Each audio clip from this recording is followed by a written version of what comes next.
Hello दोस्तों, मेरा नाम चंद्रशेखर है और आज के इस वीडियो में मैं आपको देने वाला हूं एक अपडेट हंगेरी के वर्क वीज़ा के बारे में।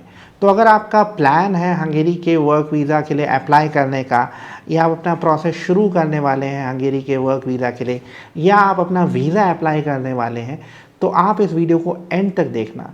इनफैक्ट इस वीडियो में मैं आपके साथ शेयर करने वाला हूँ एक एक्सपीरियंस जो है हमारे एक सब्सक्राइबर का। इनफैक्ट इन सब्सक्राइबर का वीज़ा रिफ्यूज़ हुआ, और जब हमने रिफ्यूज़ल लेटर को पढ़ा तो हमें बहुत सारी इन्फॉर्मेशन मिली है हंगेरी के वर्क वीज़ा के प्रोसेसिंग के बारे में, और प्रोसेसिंग कैसे होती है, इमिग्रेशन क्या करता है प्रोसेसिंग के दौरान।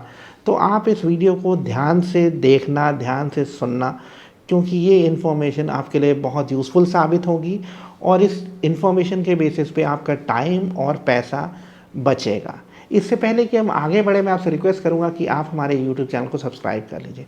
अब देखिए, पिछले हफ्ते हमारे एक सब्सक्राइबर ने मुझे कांटेक्ट किया और बोला कि मेरा वर्क वीज़ा रिफ्यूज़ हो गया है। तो मैंने उनसे बोला कि आप अपना रिफ्यूज़ल लेटर भेजिए। और ये जो रिफ्यूज़ल लेटर होता है हंगेरी का, ये हंगेरियन में होता है। तो आम तौर पे लोग क्या करते हैं, गूगल ट्रांसलेशन कर लेते हैं। मैं कहूँगा सही तरीका है कि अगर आपका रिफ्यूज़ल आता है तो आप अपने एजेंट से कहिए कि इसका ट्रांसलेशन करवाए प्रॉपर, ताकि समझ सकें। तो जब हमने इस सब्सक्राइबर के रिफ्यूज़ल लेटर को ट्रांसलेट किया तो क्या चीज़ें हमारे सामने आई।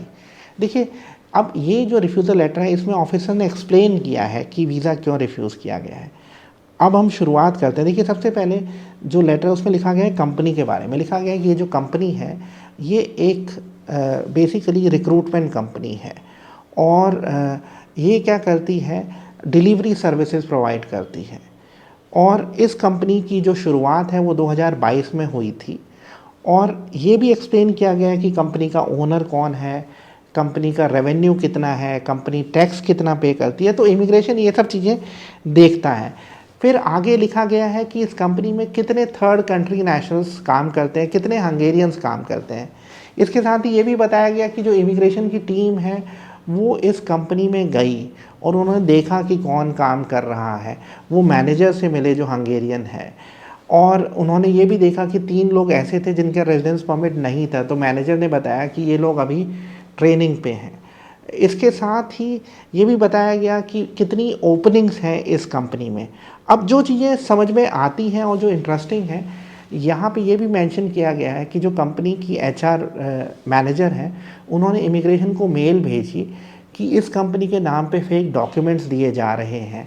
और ये जो फेक डॉक्यूमेंट्स हैं, इसके बेसिस पे लोगों ने वीज़ा अप्लाई किए हैं दिल्ली में, ढाका में और जकार्ता में। अब है क्या कि कंपनी में सिर्फ ज़रूरत है 50 लोगों की, लेकिन एप्लीकेशन पहुंच गई है 500 लोगों की। यानी 450 शायद ऐसे डॉक्यूमेंट्स हैं जो नकली हैं, और कई बार एम्बेसीज़ को भी नहीं पता चलता है। तो ये बहुत ख़तरनाक सिचुएशन है। और कई बार लोग क्या होता है कि एजेंट कहता है कि जब डॉक्यूमेंट आ जाएंगे तो मैं पैसे लूँगा, पहले कुछ नहीं लूँगा। तो लाख रुपए दे चुके होते हैं, कई बार 2 लाख रुपए दे चुके होते हैं, और वीज़ा रिफ्यूज़ हो जाता है। अब इस केस में, इस कैंडिडेट के केस में क्या हुआ, रिफ्यूज़ल क्यों हुआ। हुआ क्या कि जो कंपनी है, इन्होंने ऐसे कैंडिडेट्स की लिस्ट भेजी थी जिनको इन्होंने सिलेक्ट किया है। तो ये जो कैंडिडेट है या सब्सक्राइबर है हमारा, उस लिस्ट में नहीं था। ये भी मेंशन किया गया है इस रिफ्यूज़ल लेटर में। तो ये हम कह सकते हैं कि बहुत सारे इस समय फेक वर्क परमिट सर्कुलेट हो रहे हैं, और कई बार एम्बेसीज़ को जब तक आप सबमिट नहीं करते हैं नहीं पता चलता। और एक और चीज़ है, जो वर्क वीज़ा का डिसीजन है वो हंगरी में लिया जाता है। यहाँ से क्या होता है, मुंबई या दिल्ली में जब आप सबमिट करते हैं तो आपके डॉक्यूमेंट्स को फॉरवर्ड किया जाता है, और इमिग्रेशन उसकी बहुत क्लोजली जांच करता है।